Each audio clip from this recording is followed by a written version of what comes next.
namni nama kana hin beekne jira jechuun ulfaataadha. Keessumattuu bukkee isaa dhaabbattee kan mul'attuu fi isa irraa ulfaatinan caalmaa 10 akka caaltu kan himamuuf haadha manaa isaa bukkee yeroo akkatti dhaabbatu gochaan isaanii akka abbaa manaa ta'e haa mul'isu malee mucaa ishee fakkaachuun waan hin oolle. Namoota baay'ee wal gaafachiisa, baay'ees immoo nama ajaa'ibsiisa. Kun seenaa tujaara yookaan sooressa addunyaa keenya Giraand P fi seenaa haadha manaa isaati. Giraand P weellisaa beekamaa Giinii fi nama dhiibbaa guddaa uumuu danda'edha. Dabalataanis harka isaa nama siyaasa keessa galchee nama dhiibbaa guddaa uumuu danda'udha. Seenaa sooressa addunyaa keenya qophii koo har'aa kanaan isiniif kan himu ta'a.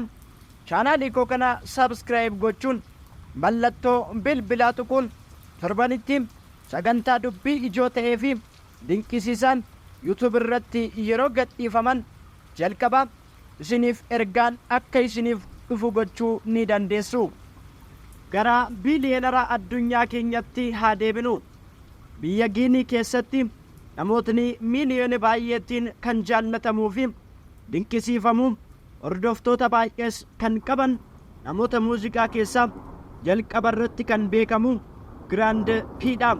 Maatiin isaa maqaa guutuu baasanii fi Muusaa Saandiyaa Kaabaa yoo jedhamu, dhaloonni isaas kutaa biyya Giinii Saanguhaanaa keessatti bara 1990 akka lakkoofsa Awurooppaatti akka ta'e galmeen seenaa isaa nuuf ibsa.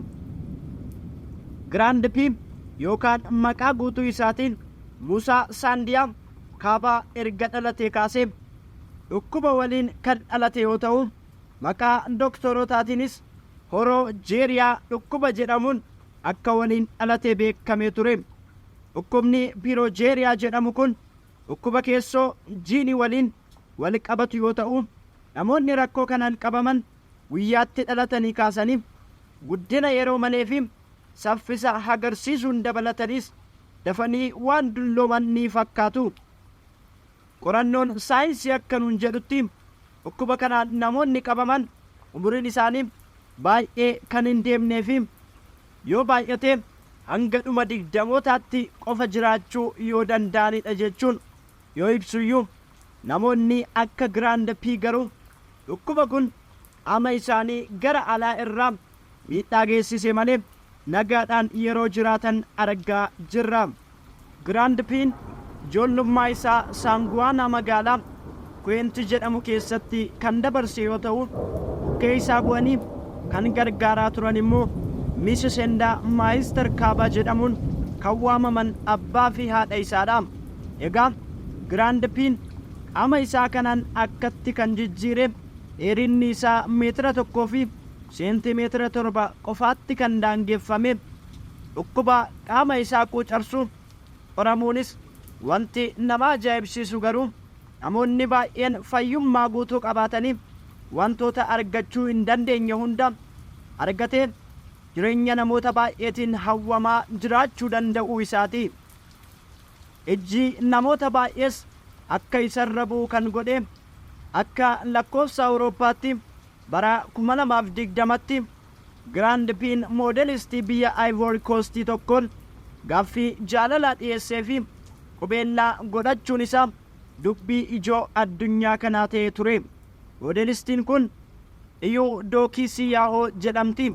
Sababa qaama addaa ta'e qabduun Kim Kaaroosiyaan ishee Afrikaa maqaa jedhu gara miidiyaa hawaasaattiin kan moggaafamteef dinqisiifannaa guddaa kan argatteef, moodelistiin kun suura isheen irra deddeebiin kan irratti maxxansituu fi hordoftoota miiliyoonaan caalaa kan itti horatte, kan akka Instagram ishee irratti dinqisiifannaa baay'ee yoo horattes dhuma ishee kan godhate garuu lammiileen Ivory Coast iddoo tasumaa hin eegnetti ture. Nama xiqqaa gabaabaa fakkii fuula isaa umurii caalaa kan dulloome onnee Giraand P keessatti ture. Suurri gaaffii jaalalaa yeroo dhiyeessuuf kaafame miidiyaa hawaasaa irratti gadhiifamee booddee namoonni baay'een arrabsoo baay'ee jibbisiisaa dabalatee baay'eenis qeeqaa kan turan yoo ta'u boodarra garuu dhugaa ta'uu isaa dubbattee abbaan manaa koo bishaan nyaatni koo Giraand Piidha egaa naa beekaa jechuun ifa baastee mucayyoon waan hunda qabduufi kan caaletti heerumuu dandeessu kun kan itti dhiyaatteefi qarshiidhaaf jedhanii yoo qeeqaniyyuu isheen gama isheetiin garuu dhimma kan itti hin qabneefi jaalala isaan akka qabamte yeroo deebistuufi yeroo tokko duubaan yeroo biraammoo lapheerraan Giraand P kaawwattee suura ka'uudhaan dubbii ijoo taatee turteetti. Egaa Giraand P'n rakkoo dhukkuba dugdaa qabu hunda kutee keessa darbuun akkamiin milkaa'aa fi jaallatamaa weellisaa Giinii ta'uu danda'e jedhame gaafatamuun isaas hin oolle. Karaan milkaa'ina isaa beekamtii Giraand P tokko jedhee kan jalqabe qophii weellisaan Giinii beekamaa kaar fuulaa kaamtee jedhamu qophaa'e irratti yeroo jalqabaaf hojii dhiyeessee ijaa fi qalbii namaa kan gale yoo ta'u yeroo sanatti garee Giinii Kaayiroo jiranii fi deeggarsa isaa kan itti agarsiise bu'uura milkaa'inaa isaa ta'e waltajjii sanarratti dhiyeesse. Onnee uummataa keessa kan seene akka lakkoobsa Awurooppaatti bara 2019 ture. Weellistoota beekamoo Giinii kanneen akka Aziyaa Ingii Alaaskoo waliin sirboota jaallatamoo qeenxee fi albama Aziyaakaa Naanaa jedhamu uummataaf dhiyeesseera. Keessumattuu giddugaleessa Afrikaa keessatti baay'ee jaallatamummaa sirboota argataniif keessaa Giraand P Paaraanaa Laayif Saalii kan jedhaman keessatti yoo argaman akka lakkoobsa Awurooppaatti bara 2020tti immoo weellisaa Boonsiinaa waliin Amoor Diriim sirba jedhamuun hordoftoota baay'ee fi dinqisiifannaa argate. Onkoloolessa 2 bara 2022 sirba Independence jedhu kan gadhiise yoo ta'u sirba maqaan isaa ittiin waamamuu fi lammiileen Giinii akka isa jaallatan kan godhedha. Giraand P'n hordoftoota baay'ee kan itti horate muuziqaadhaan alattis miidiyaa hawaasaa irratti dhiibbaa uumuu fi gama addunyaa siyaasaatiinis sochii guddaa uumuun ni beekama. Giraand P'n miidiyaa hawaasaa isaa irratti suuraa mana qaqqaalii ta'an agarsiisuun ni beekama.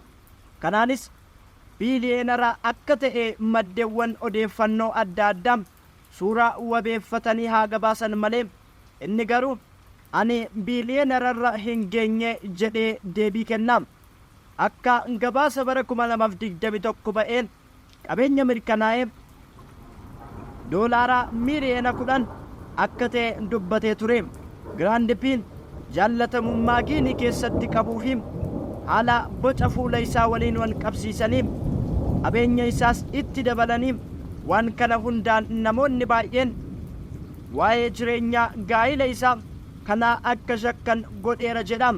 Kitaaboleen waa'ee isaatiif barreeffaman walitti dhufeenyi isaanis akka ibsaa dhufuu fi baduu yeroo tokko tokko bakka inni deeme hundatti bukkee isaatti kan argamtu yeroo biraa immoo akka tasaa yeroo biraa baddu dubartiin kun qarshii isaa malee isarraa homaa hin qabdu jechuun namoonni isaaf akka dhiphatan godheera jedha kitaabni isaaf barreeffame kuni.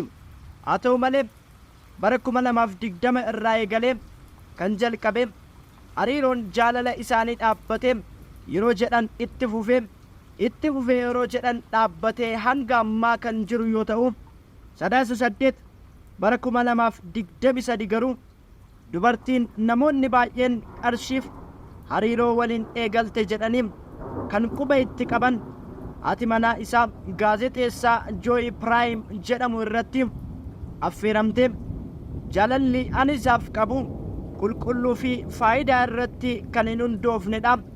Inni garuu ana irra darbee asii fi achi deemu dubaraa kan baay'isuu dhiira akkasiiti jechuun Giraand P himachuu isheerraa kan ka'e ammas waa'een gaa'ila isaanii kun dubbii ijoo ta'eera. Dabalataanis wanta dinqisiisaa tokko Instagram isheerratti qoodaa turte. Wanti dinqisiifattoota isaanii dinqisiise kun egaa suura osoo hin taane ergaa suura kanaa gaditti barreessite ture. Kaadhima koo Giraandipii akka haadha manaa kee na godhachuu barbaaddu nan beeka. Haa ta'u malee yeroo baay'ee dinqisiifattoota koo waliin waan hin taane yeroo raawwattu nan argaa. Sababa kanarraan kan ka'e maatiin koo gaa'ila kana akka hin mormine nan sodaadha. Akka na jaallattu nan beekaa jedha ergaan sun. Giraandipiin jaallatamaa fi nama dubbii ijoo ta'edha. Weellistoonni namootni siyaasaaf isaaf kabaja guddaa akka qaban ni dubbatama. Ambaasaddaroonni biyyoota garaa garaa fi pirezidaantonni yeroo biyya Giinii dhufan carraa akka isaa faana wal arganii mijateef yoo ta'u, biyya Giiniis akka beeksisu aangoon kennameefiira. Giraandipiin dhaabbata gargaarsaa kan hundeesse yoo ta'u, namootni akka isaa dhukkuba kanaan qabamanis gargaarsa dhaabbata kana keessatti ni argatu. Weellisaan beekamaan biyya Giinii kun biyya keenya Itoophiyaas kan dhufe yoo ta'u, daandii qilleensaa Itoophiyaa dabalatee dhaabbata gurguddoo adda addaas yeroo daawwatu argameera. Yeroo mana sirbaa aadaatti shubbisuu fi sirbuu argameera. Yeroo gaarii Itoophiyaa keessatti akka dabarsees hime. Daawwannaa guyyoota Itoophiyaa keessatti godhee umuree akka deebi'een miidiyaa hawaasaa isaa irratti barreesse dubbisneerra. Egaa miidiyaa hawaasaa irratti dubbii ijoo kan ta'e dargaggeessi Giinii kun nama akkanaadha.